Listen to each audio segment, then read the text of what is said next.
If you find yourself overthinking about how to do everything the right way and you're tired of delaying tasks or taking action because it all just feels too overwhelming, then you are in the right place. Perfecting Imperfectionism invites you to move past overthinking and self-doubt, declutter your mind, and create a life that reflects who you really are. I'm Laura Meredith, and I'm a certified professional coach and ambitious professional. My mission is to show you the power of embracing imperfectionism so you too can create a career and life you love. Let's start perfecting imperfectionism.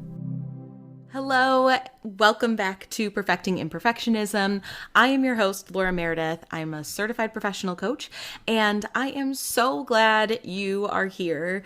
Today, we are going to talk about the relationship between procrastination and perfectionism. But before we dive into that, I really want to share a little bit of a celebration with you. So the other day, I came across the results of this exercise that I did pretty early on in my coaching program, and this was about 1.5 years ago. And this exercise, it's called visioning, is something that is very common for coaches to do both for themselves and for their clients. It's something they guide their clients through. And so for this visioning exercise, I had to imagine that it was 1 year from that day. And I wake up and I realize I had the best year ever. And then I have to write down my reflections on the past year, what was different, and write it in this present tense. And I'm going to read a little bit of it for you and then share some of my reflections on it because it's just so good. And for context, I wrote this on May 4th in 2024.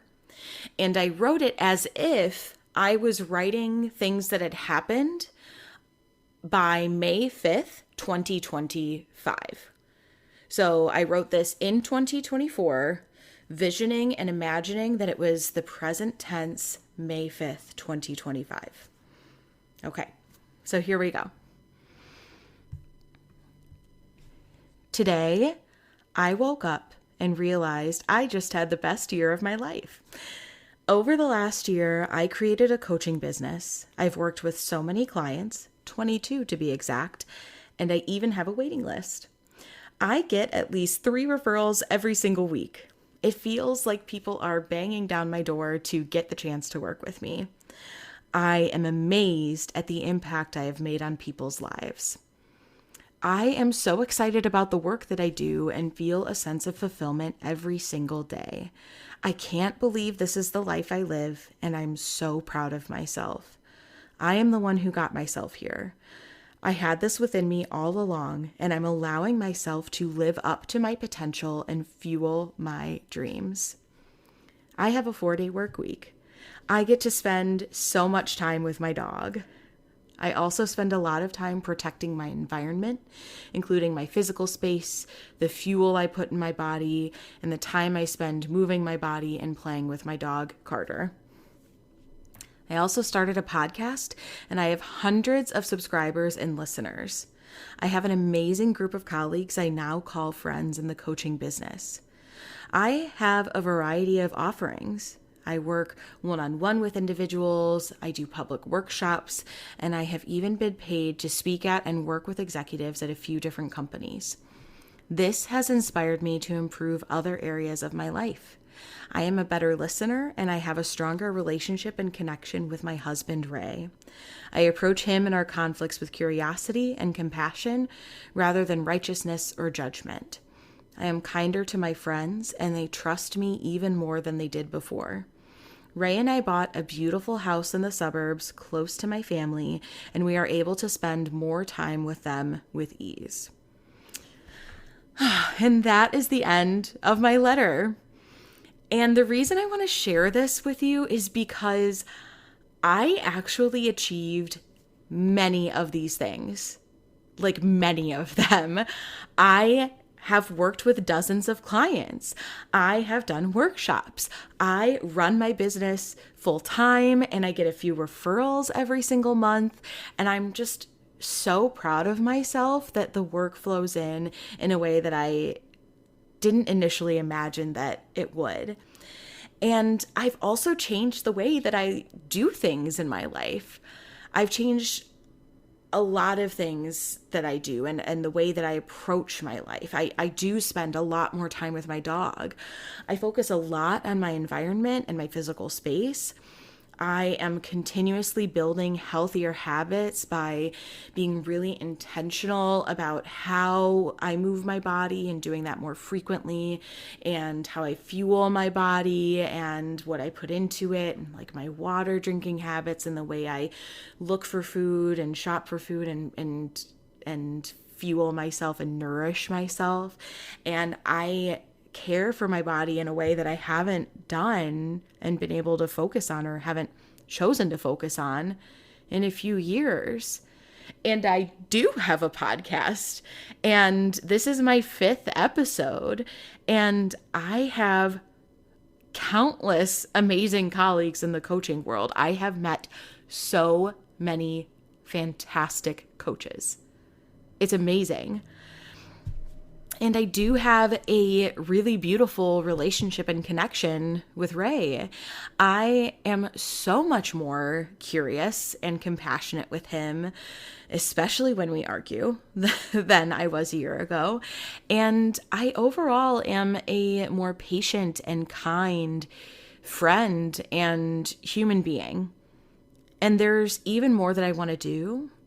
And there's even more ways that I want to grow and continue growing and continue learning how to be a better person every day.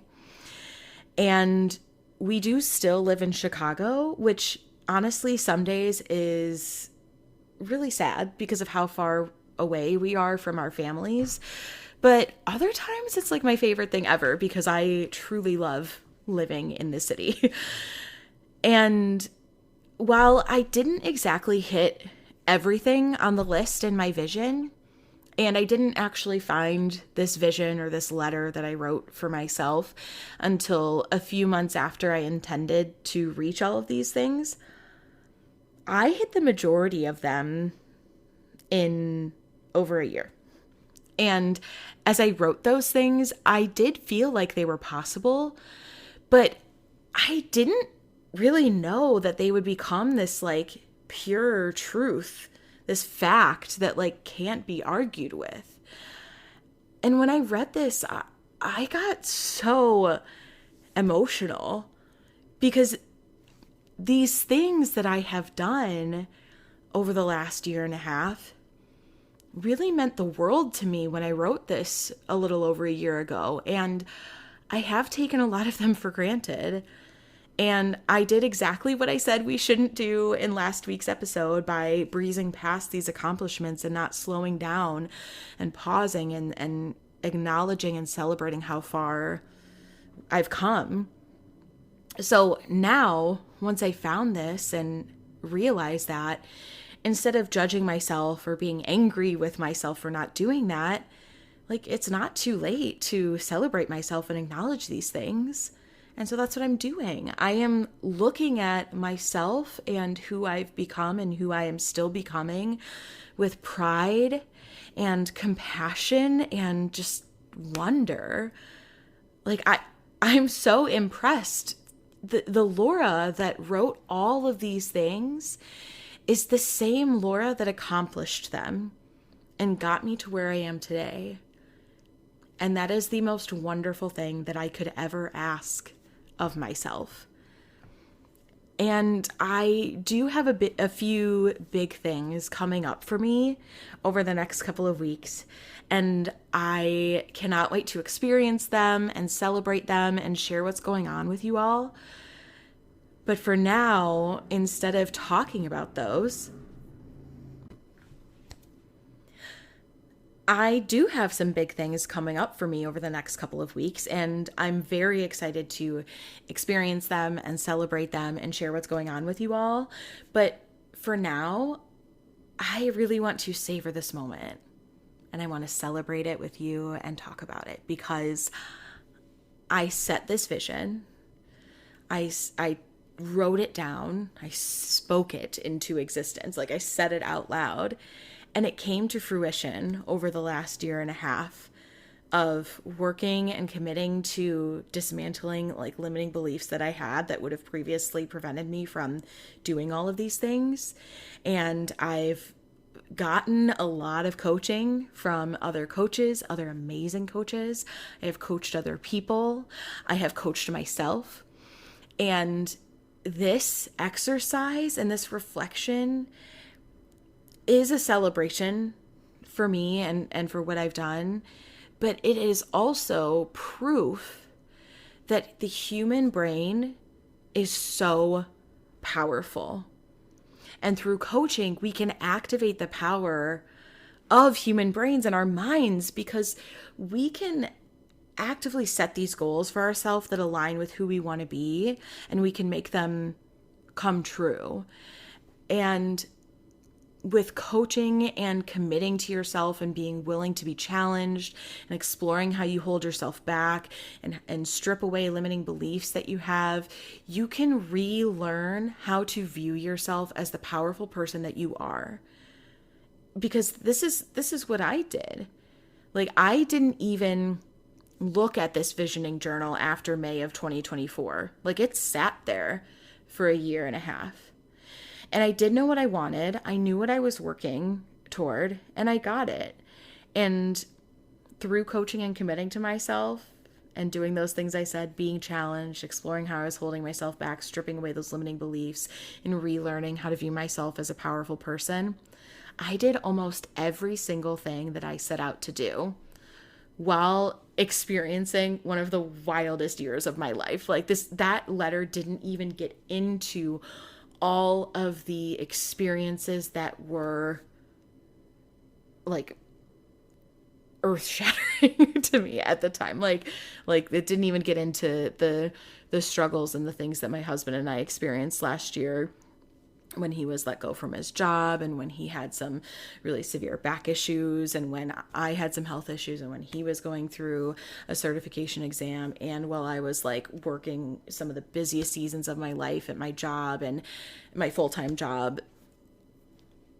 I did so much, and it's amazing. And coaching helps me do this. And this can be your story too. You can decide what you want. You can go beyond manifesting and positive affirmations, and you can really figure out what is holding you back from living the life of your dreams. And this all may sound like really corny, but it is extremely possible to achieve. This is what I help my clients with all the time. This is the type of work that we do all the time.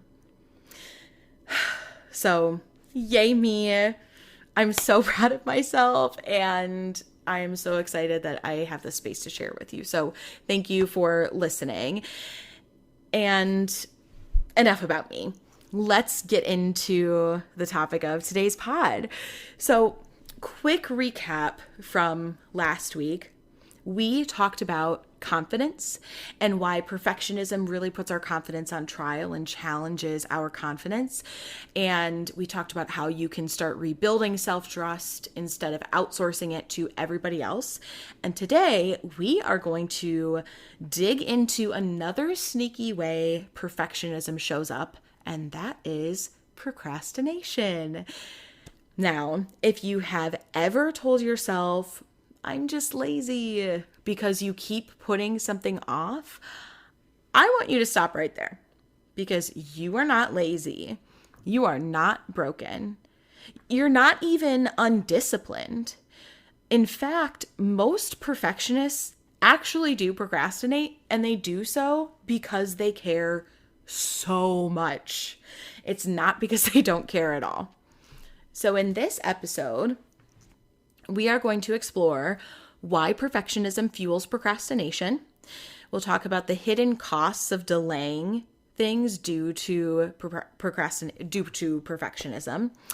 We're going to talk about how to reframe procrastination instead of viewing it as laziness. And we're going to talk about some practical tools that you can use to move forward without needing things to be perfect first. So let's dive in. So why do us wonderful perfectionists procrastinate? what it really boils down to is fear. And you might not think that it's fear, but fear is often at the very core of why we perfectionists deal with extreme avoidance and procrastination on the surface. And there are a few categories I want to get into here. So the first is a fear of failure. And this is because it might feel safer to not start than to risk doing something and pouring yourself into it and trying really hard and risk getting it wrong. So this might sound like, I don't even know what the stakeholder wants. I'm just going to work on something else right now. Or I'm just going to organize my email. Or, oh my gosh, I just need to calm down. Let me just look at my phone. Or I'll get to this later. I'll just go to the bottom of the list. Yeah, I'll get to it when I get to it. It also can look like all or nothing thinking. And this means that if we feel like we can't do it just the right way, or we can't do it perfectly, or we can't get everything right, that we shouldn't even bother with it at all. So you may have inadvertently asked yourself a question like, why bother trying to improve my leadership style or my presence if I'm not going to be able to be like Simon Sinek? Or if I won't be able to be as empathetic and know how to handle things as well as Brene Brown does. Or I don't meet 100% of the requirements on this job description, so I'm not even going to go for it. I'm not even going to bother applying. Those are a couple of things that signal all or nothing thinking and can lead to that procrastination. Another way that this fear may show up is just general overwhelm. So when every detail feels critical, a lot of times it feels hard to just know where to begin. So something that I often experience is what I refer to as blank page, blank mind syndrome. Have you ever heard of that? Where it's when you're looking at this blank page and you know what you want the end vision to be like. It's how do I get to this end vision? I don't even know where to start. Should I start with my script for this presentation and just type out everything I want to say? Or should I start with a PowerPoint? Or should I write an outline? Do I just do a brain dump? What needs to go into my project plan? How do I pick a due date? I don't even know who to involve in this project. So there's so many things that when your mind is just racing and thinking through all of the components, and so you're just spending all this time trying to sort through that and untangle that spaghetti, that's where that overwhelm starts to, or that signals to us that is some overwhelm that's happening. And then the last one is the readiness myth. So this is that belief that if you just wait until just the right time, that you will finally feel ready. And spoiler alert, that perfect moment almost never comes. So this could sound like, once I get that really amazing rating that I want, then I'm going to go for that next promotion. Or then I'm going to shift into a different role or move into another organization or try something different. Or when busy season is over, I'll go for the dream job I want. Or when the slow season is over and that busy season begins, I'm going to go for the job I want. It happens on both sides a lot of times. Or once I feel more sure of myself, then I will ask for that meeting with the CEO. So do any of these sound familiar? I'm sure you can see where this is going, because here is the kicker. This procrastination has a price, and this can cost you in a lot of things and can end up with you feeling stress. So delaying just adds this pressure because the task still has to get done eventually. So there's just this stress that completely builds up. And then there's this pressure that gets greater and greater until you eventually have to do the task. You might also experience some missed opportunities. So that application you didn't put in, that pitch you didn't go for, that conversation you put off, those things could have moved your career forward and you could have completely missed your chance to do those in those moments. It can also drain your confidence. So every time you procrastinate, you reinforce this belief that you can't handle it. You don't know what you're doing because you're allowing yourself to not even try. And it's not that you don't know what you're doing. It's that you're not taking that risk to give a little, to show how much you care. And the last thing is that your procrastination can impact others. And as a leader, this is huge because when you stall, your team stalls. They are waiting for direction, for feedback, for approval. And this delay creates a ripple effect on overall morale and their productivity. And another team or even some of your stakeholders or something might even start without you. And then you may feel left behind and may actually be left behind. So procrastination isn't just frustrating. Like, it chips away at your energy, your relationships, your opportunities, your career trajectory, and your confidence over time. But here is the reframe that I want you to hold on to.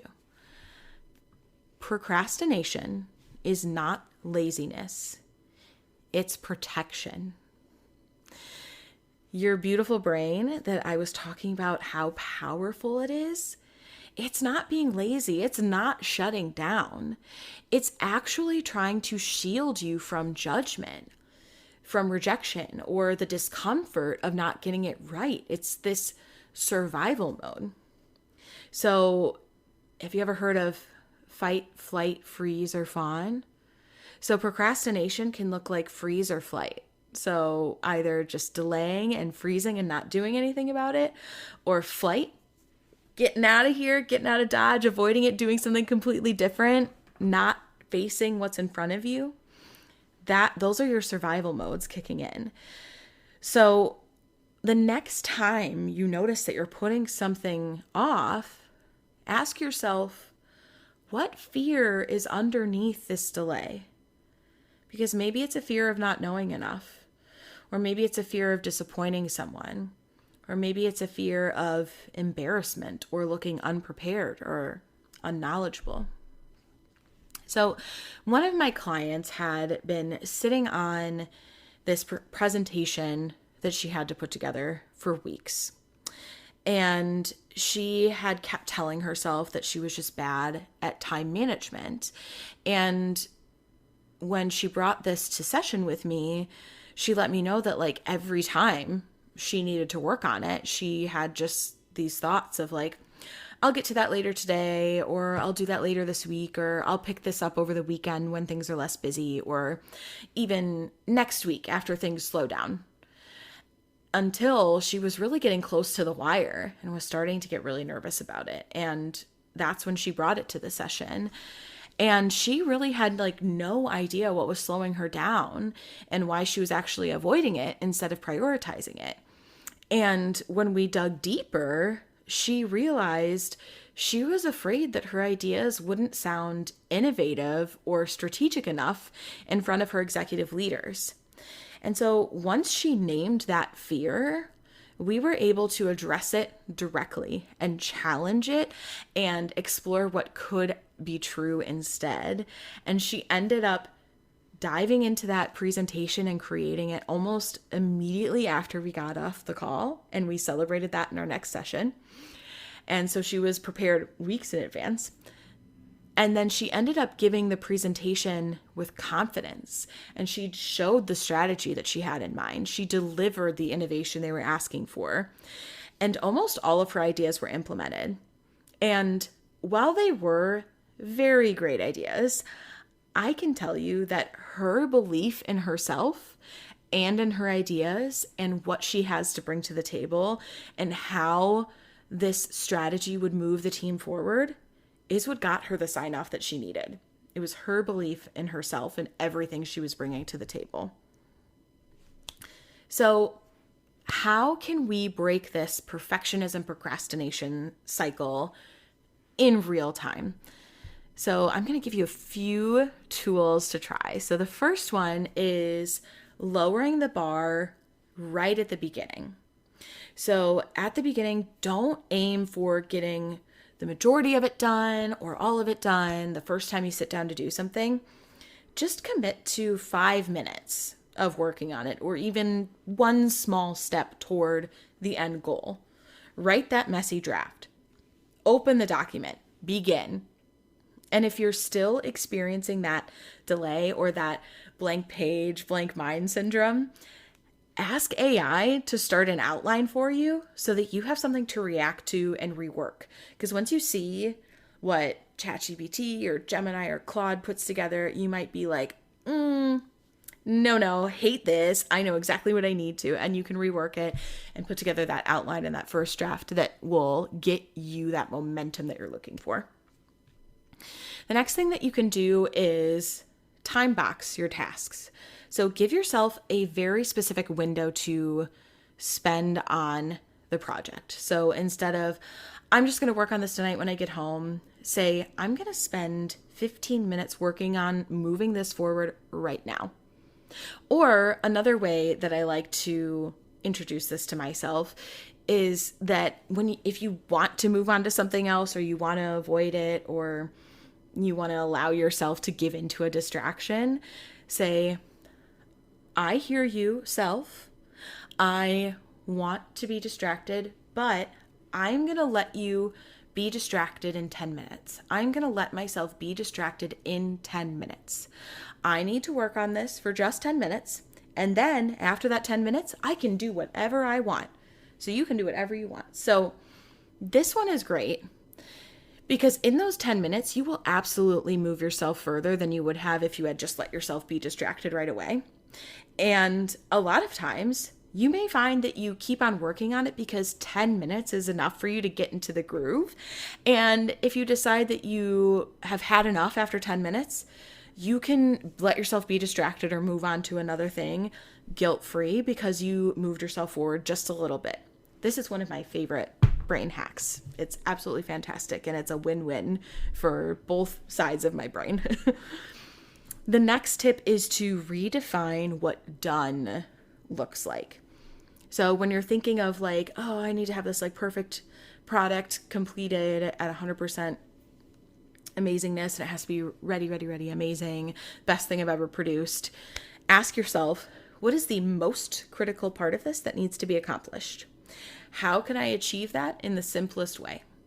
Because perfect is unattainable and progress is not.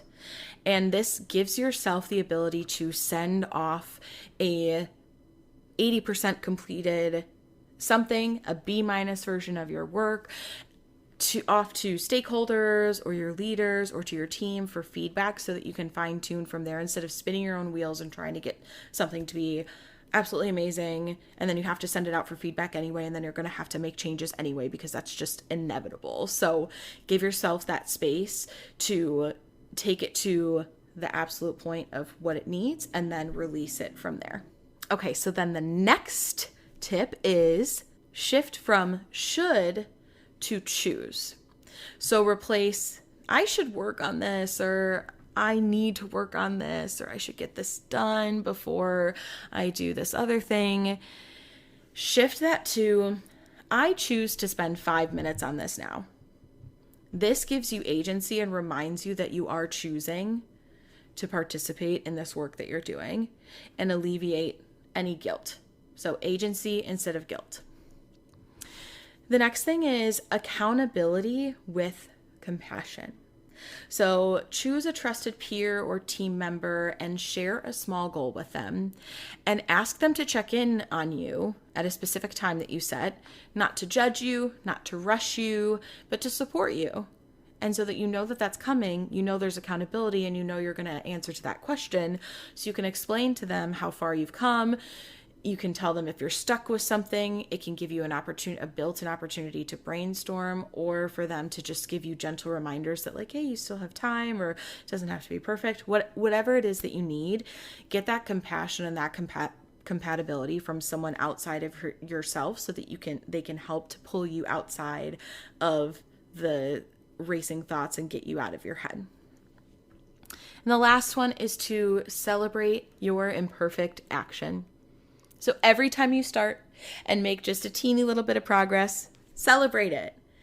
Even if it's 2 minutes writing a sentence in between meetings, even if it's not finished, even if it's messy, taking action and contributing to your end goal is the win.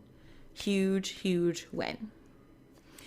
So as you know, I like to do a little reflection prompt as part of each of my episodes. So your reflection prompt for this week is to think about one task or one project or something that you have been putting off, and ask yourself, what fear is underneath my delay? And then, what is the next smallest step I can take to move it forward today? And notice how it feels to reframe the delay as protection and as your brain doing its job to help you survive rather than laziness. Like, what comes up for you when you look at your brain as protecting you rather than not doing what you want it to do?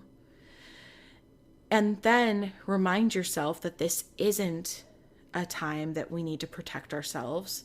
We aren't fighting for our survival.